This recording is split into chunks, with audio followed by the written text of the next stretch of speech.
係寶，歡迎嚟到我嘅補習室。我今日咧就請咗 Adrian 新面孔啊 ，Adrian 係啊。不過其實我呢個節目都係啱啱開始。我呢個節目咧請親嗰啲都係勁人嚟嘅。咁我都知你好勁啦，因為你喺呢個保險界咧已經做咗12年啦。咁亦都係帶領緊超過60人嘅團隊，就係一個區域總監啦。不過因為咧講起保險咧，其實通常咧啲人都好反感嘅。即係都會覺得即係冇朋友啦、斷獨親啦，跟住會 sell 人啦，即係我都有啲驚你突然間會 sell 我。諗住㗎，你咁樣講一講，即刻唔敢 sell。我即刻講定先嘅嘛。但係我哋今日咧其實都係講保險嘅，俾個機會你講保險，但係就唔係 sell 保險。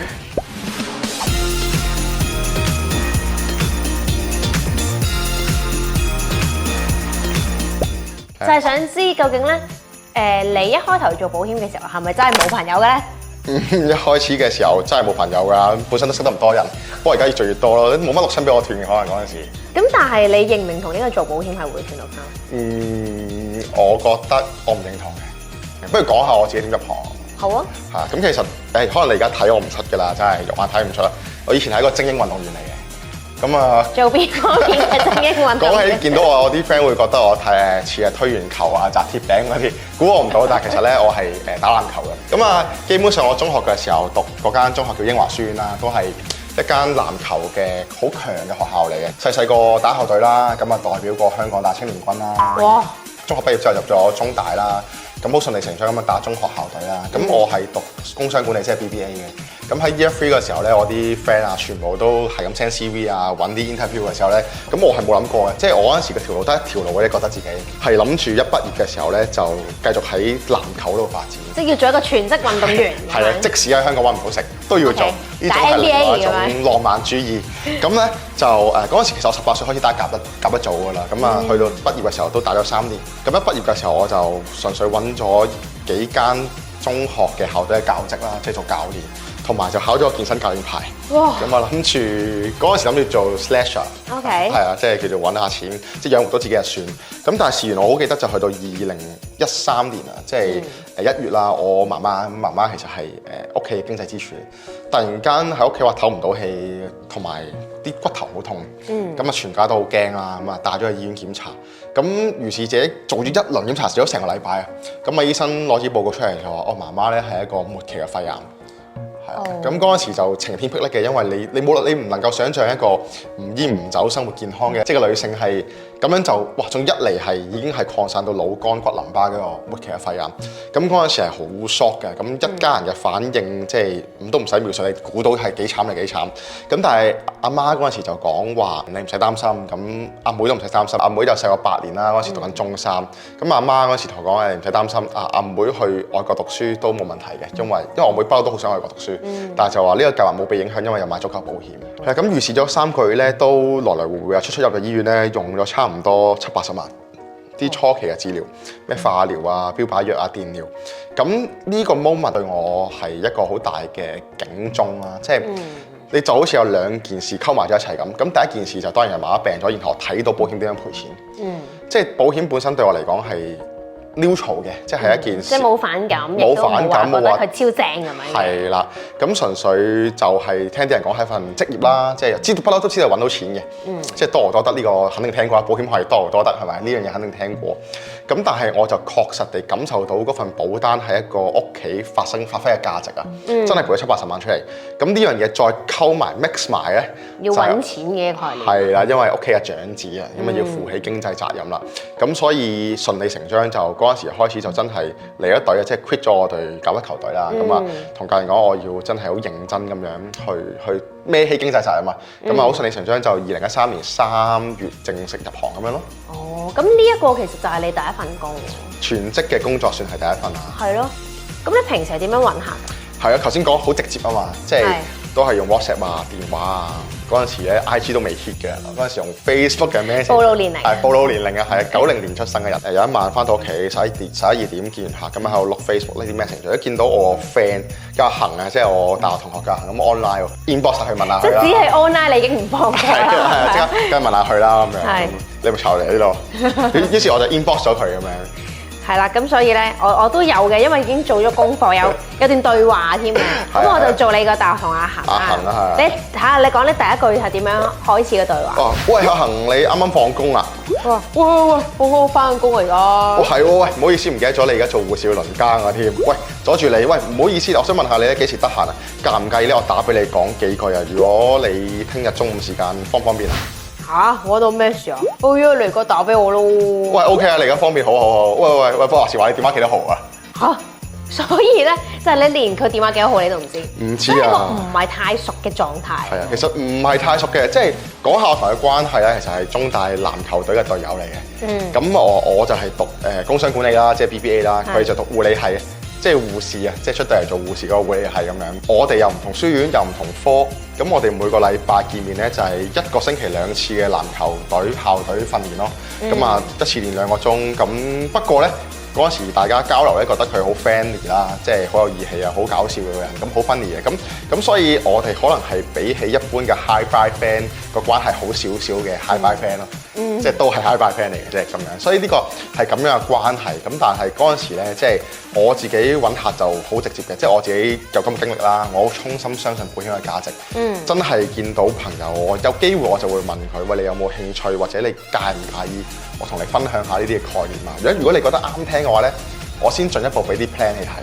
啊，你覺得唔啱聽，你咪當知多一樣嘢，你冇蝕底㗎，你飲多咗杯咖啡啫嘛。咁 no cost 嘅嘢，點解你唔聽下咧？咁樣。咁呢個就係其中一個例子咯。係，但係咧，你呢個咁直接嘅方法咧，好多人會覺得哇，咁樣咁直接 sell 保險會嚇走啲人。好多時候都聽係話要認識嘅客戶同佢培養感情，飲多2杯咖啡先，跟住等佢信任你咁樣，即係有套手法㗎嘛。但係你係用咁直接嘅方法就直攻，咁咪成日俾人拒絕。係，有啲人講話飲7杯咖啡先可以講，即其實調翻轉我咁睇嘅，即係我覺得我而家做保險，我而家揾客揾生意啫，我唔係揾老婆啊嘛，即係我唔係要同佢相睇啊嘛。可能會唔小心揾咗個老婆。都有聽過係嘛？但係即係我覺得大家都係成年人係嘛？即係我開門見山同你講，你唔會更加舒服咩？即係如果有個麻甩佬咁樣揾你，約你食3餐飯4餐飯，你都唔知佢咩事，你以為佢追你，但佢又唔係，又唔開口，又唔講咩意思。會以為呢啲係渣男咯，係咯，你都唔知佢做乜嘢咁樣，咁何況我冇咁嘅資格做海王啊！我最多變咗個麻甩佬咁樣，咁變咗其實咁樣，我覺得對於個客人嚟講更加唔舒服。咁即係我覺得呢樣嘢唔係偷偷拐騙啦，我光明正大咁我同你講，我有權利講，你都有權利拒絕我噶嘛。咁所以我並沒有一個咁樣嘅心態，我一定要同佢食餐飯，等佢放低戒備心嗰啲，我就唔係咁嘅諗法嘅。咁講翻阿恒啦，你嗰陣時約咗佢出嚟嘅時候點樣咧？係咪好順利就幫你買單咧？係咁啊，其實講翻阿恒，即係頭先扯遠咗少少，講翻阿恒先。我記得嗰陣時12點半打俾佢，電話講咗我諗半個鐘左右。咁具體嚟講咧，就唔記得咗講啲咩啦。不過咧我呢度有，你使唔使嚟一個 ？OK， 試下嗱，帶出我就係話，喂，畢業之後深思熟慮，我做保險，今次打嚟但求一見。嗱，我會 sell 你，你可諗，你可以買，亦可不買，謝，即係大概係咁嘅意思啦。好，咁我都大概講下阿恒點樣同翻你講啦。其實大學3年幾欣賞你，保險只是可以考慮，但你要知剛出社會收入不高，即使要買亦買不大，你介意否？係。哇！呢一段講嘅究竟係邊個寫？4字真言嚟嘅喎，全部都係。係啦，咁啊，大致上係咁樣嘅意思咯。我可以同你買嘅，不過例如我就俾得唔多啦咁樣。咁其實我當然唔會介意。咁我好記得，即係喺嗰陣時嘅下禮拜，我就去咗佢翻工嘅瑪麗醫院啦。佢 canteen 度咧就簡單同佢講咗，唔同保險點樣運作啊，即係你可以買啲乜嘢啊咁樣。咁好快，我諗都3-4個字左右啦。咁佢就話我都唔係好明啊，不過我信你啦咁樣。咁啊嗰陣時簽咗佢嘅人生嘅第一份單咁啊，我記得一張月供1100蚊港幣左右嘅保險單咁樣。咁所以到最尾咧，佢嗰日嘅過程我而家都好模糊嘅，但係我最印象深刻佢就係佢同我講咗句，喂，我信你㗎啦咁樣。不過其實呢句説話對於你嚟講應該都係一個好大嘅鼓勵啊！好大嘅鼓舞，尤其是啱啱做嘢咁樣。咁所以大家見到2024年啦，即係我就同佢食咗餐飯，係我請佢食間omakase。咁啊呢個係點解咧？即係我覺得好感謝佢，即係啱啱出嚟做嘢嘅時候，唔係咁多人信任你㗎嘛，即係亦都凡事冇必然咁啊！佢同我買咗張單係一個12週年紀念日，2024年，即係買咗張單12年啦。咁但係同時間咧，即係佢之後除咗喺護士做咗2年左右啦，就轉咗去做入境處。入境處咁佢陸陸續續介紹咗好多入境處嘅客人，佢嘅同事俾我買單啦。咁亦都介紹咗佢當時嘅女朋友啊，而家係老婆啊，即係都好長情嘅佢咁啊。佢嘅老婆亦都係成為咗我嘅客，即係差唔多由佢引申出嚟嘅圈子，我諗都冇10個都有8個。即係啲同事啊、親朋戚友成為咗我客人，咁佢同我都買咗6張單，係啦。咁我好記得，即係最記得就係每一次同佢講每一份保障咧，每一份計劃，佢都係話得㗎啦，你講就得㗎啦，我供得起就會買，因為我相信咧，你同我講得嘅都一定係好嘢。咁所以每諗到呢啲畫面咧，即係其實我真係好想講啊，即係多謝客戶信任啊，好感恩朋友嘅支持啊。但係我一講呢啲就會俾人講保險狗。係因為通常咧喺 IG 見到啲做保險嘅朋友咧，全部都感恩文嚟㗎嘛。係啊。但係真係我知你係心存感恩文嘅。咁係嘅，即係如果俾我遇到好似有阿恒咁樣嘅朋友，即係幫我買單不特止，仲要介紹晒身邊嘅人，即係覺得呢一種 referral。積極嘅嗰種方式去做到生意嘅，應該係最開心。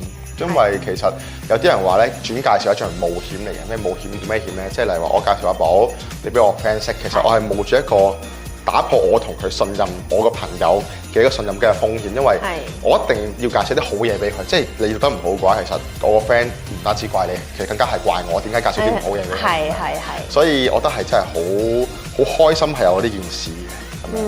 咁所以你同阿恒係唔單止冇斷六親，你仲多咗一個12年嘅朋友㗎嘛？係，我係咁諗嘅。其實我諗咧，當初 high bye friend 啊嘛。如果我當初冇揾佢嘅話咧，其實到今天即係畢咗業，我諗大家都10幾年啦，12年。其實我同佢咪1-2條平行線咯。係，即係2條唔會再相遇。可能就真係喺街見到都未必會 high bye 嘅。係啊，可能係。嗰度見到佢搭緊地鐵，我要扮撳電話。係啊，又唔係太熟，有少少認得太唔太好咧咁樣。係啊，咁所以即係我其實有咁樣諗啊，即係如果你係一啲即係畢咗業超過5年嘅，你一定深有同感啊！即係當初話畢業之後大家得閒出嚟食飯嗰啲，食咗幾多次啊？係冇可能嘅，即係可能3-4次都冇，或者淨係婚宴咯，邊個結婚咁咪顧見下面咯？呢個一定係嘅。又或者如果係我唔知你哋觀眾會唔會有啲即係讀緊大學嘅同學仔啦。有嘅應該，你都要做定心理準備啊！即係今天同你稱兄道弟啊，喺宿舍着同一條底褲啊，企喺毛巾嗰啲咧，畢業之後你哋好可能都係有條平行線嚟嘅，因為即係呢個我哋都要接受，即係每個人喺每個生命當中好多時候都係啲過客嚟嘅，冇錯。即係某啲站會同一齊坐，跟住就你落車先，我落車先，好閒嘅事。咁但係。就係咁啦，調翻轉。不過又咁講啦，即係阿恒呢個例子當然好開心啦，個個都想有阿恒咁樣嘅客啦，係咪？但係現實唔係咁噶嘛，有冇一啲真係親友因為你做保險而衰嘅你？就嗱，其實我自己咁諗翻，因為我自己都好篤信呢一種做生意嘅方式，即係尤其是事業嗰頭2-3年都係不斷咁樣揾我身邊嘅人啦，親朋戚友，簡單講真係親朋戚友嘅。咁當然都會有一啲即係啲朋友仔係冇福啊，或者好禮貌地 reject 咗嘅。咁不過我諗翻轉頭，其實佢冇覆或者 reject 咗，對我同佢本身呢2條平行線都唔會有啲咩影響，同埋都唔會發起啲咩命運上面嘅漣漪嘅，即係大家係平行線，咪繼續係平行線咯，即係冇差到嘅，即係冇好到，但係都冇差到。呢個同溝女係一樣，係咪啊？即係如果中意嗰個女仔，你真係中意咗好耐啦，跟住但係你又唔肯表白，又唔肯追嘅話咧，其實咧嗰個都係會遠離你而去，即係除非佢本身可能唔知係你一個好重要嘅朋友定係點啦，但好多時候其實可能只不過係唔同圈子，咁你唔踏出嗰一步咧，就永遠都唔知有咩結果。係，啲同揾客都似喎，你有潛質做保險嘅其實係。唔係想聲我啦已經，即刻直入咗係。咁所以喺呢個位入邊咧，即係我係保持住一個咁嘅心態，即係如果我今天揾你，你係都接受嘅，咁我哋可能就真係有本身2條唔拉更嘅平行線，有一個相遇嘅機會。係嘛？可以俾到我一個機會去 serve 你啦，俾我一個機會去同你介紹，即係你合適嘅嘢啦。咁都係經過我哋共識，你先會決定去投保噶嘛。咁為可以有一啲對你有價值嘅產品喺你身上，我亦都可以服務到你。咁咪變咗我哋重拾翻本身已經係遠離咗嘅平行線嘅一條緣分。咁我反而係保持住呢個角度去思考呢件事咯。咁睇嚟做保險唔止唔會斷六親，仲可能多咗啲7-8親險喎。係，其實都真係嘅。咁尤其是做咗保險12年啦，都另外有啲好大嘅成長同埋得着嘅。咁第一樣嘢就係我好深信一句説話咧，叫做是非審之於己，毀譽聽之於人。即係咩意思咧？即係是非即係對與錯啦，審即係審判，即係審之於己咧，即係由自己去決定。即係你覺得嗰件事係啱定係錯，係啦。評論呢件事究竟應唔應該做？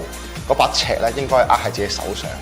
做件事你覺得咁你覺得無愧於心，其實就可以㗎。我哋叫是非審之於己。咁咩叫毀譽聽之於人咧？咁毀譽即係代表人哋讚或者彈啊。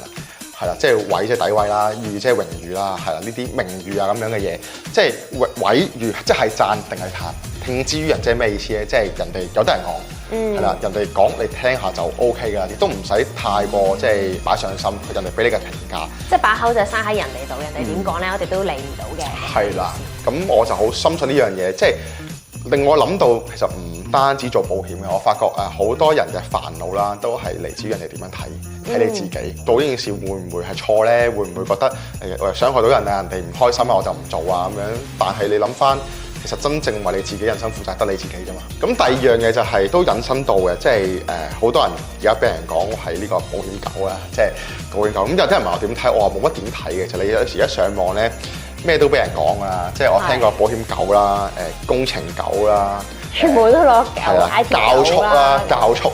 係啊 ，IT 狗啦，我仲見到有銀行狗啊，而家同埋呢個 MBTI 諗，咩都有啊，咁咩都講一餐係仲有健身狗係啊，咁美容狗係即係可能個女仔唔係叫狗，好似又係，係啊，即係咩都俾人叫狗啊，咁所以我覺得咧，做咗説話，我自己成日都同我啲朋友講啊，真正重視你嘅人咧，就唔會因為你嘅正當職業要疏遠你嘅，而因為你嘅正當職業疏遠你嘅人咧，其實你都唔使重視，調翻轉，因為只要大家唔係做一啲偷呃拐騙嘅嘢，係嘛？即係你做緊嘅行業，無論係咩專業都好，其實尤其是比較敏感就係牽涉到銷售，而銷售到你身邊有可能嘅人，一定會有人講。但係銷售呢個行業的確係佢有佢存在嘅必要嘅。係一定有必要，我相信冇銷售嘅話，呢個人類嘅文明會倒退100年。即係呢個我自己個人。同埋其實我覺得好多時候人生或者係好多工作，其實佢都有佢銷售嗰一部分。一定係。係啦，其實就算你唔係做一份銷售嘅工，你咁努力翻工，你都係 sell 緊你老細升你息啫嘛。即係我而家咁努力拍片，都係 sell 緊大家去 subscribe 我嘅 channel 啊、留 comment 啦、同埋 like 同埋 share。係啊，所以人生無處不銷售，即係你抗拒銷售嘅人又如何成長咧？咁樣咁十分之好。所以喺呢件事上面就真係唔需要因為覺得人哋判定你嘅價值，唔會因為你嘅職業咯。係因為你點樣做同埋你平時點樣對人。咁第三樣嘢就係咧，其實不必在乎別人怎麼看，因為很多時候別人根本就沒有在看你。係。呢個係真㗎，因為好多時候咧，你會好 care 人哋點樣去睇你啊。咁但係好多時候人哋譬如影一張大合照咁樣啦，咁啊就會好 care 啊！哇，我呢個嘢笑唔笑啊咁樣？但係其實咧，個攞到張大合照咧，望咧都係望自己嘅啫。係啊。其實唔會睇下其他人，你有冇笑？我唔知喎，你眯埋咗眼，係啊咁樣，其實都係睇緊自己。係啊，即係唔好諗到自己咁大，係啊，唔好諗到你呢個世界係咁樣，放低啲人哋對你嘅睇法。咁所以最後其實我想分享嘅就係，如果今日鏡頭前面嘅你想做保險，又或者想做任何一件事都好，你可以做都可以唔做，你唔做都可以有千百萬嘅理由。但我希望驚人哋點睇唔會係呢個理由，係啊，即係你想做保險又好，你想做 freelance 又好，你想去 working holiday 又好，即係你可以有千百個理由做或者唔做。但係希望大家去做決定嘅時候唔做嗰個因素，唔係因為人哋點樣睇你，人哋唔睇好你，你做得足夠咗個 research，你知道自己想去做啲咩嘅話咧，記住是非審之於己，毀譽聽之於人。哇！即刻你臨尾咧結尾咧用呢個句子咧，我覺得好有智慧啊！係咪啊？係啊，好啱我呢一集嘅節目啊！咁如果你都想咁有智慧嘅，就記得 subscribe 我嘅 channel 啦，因為我個 channel 咧仲會有好多唔同類型嘅節目嘅。咁之後咧都會再請唔同嘅嘉賓啦上嚟同大家去講書啦，或者講一啲唔同嘅經歷咧，希望可以令到大家有唔同嘅啟發嘅。如果你對保險都有啲咩唔同嘅諗法，都歡迎喺下面留言俾我哋。咁亦都可以 subscribe 翻 Agent 嘅 channel 啦。咁佢 channel 亦都會有好多智慧帶到俾大家嘅。好，我哋會再見啊！係咩？又想 sell 我啦，而家係嘛？吸埋落去。下集再見，拜拜。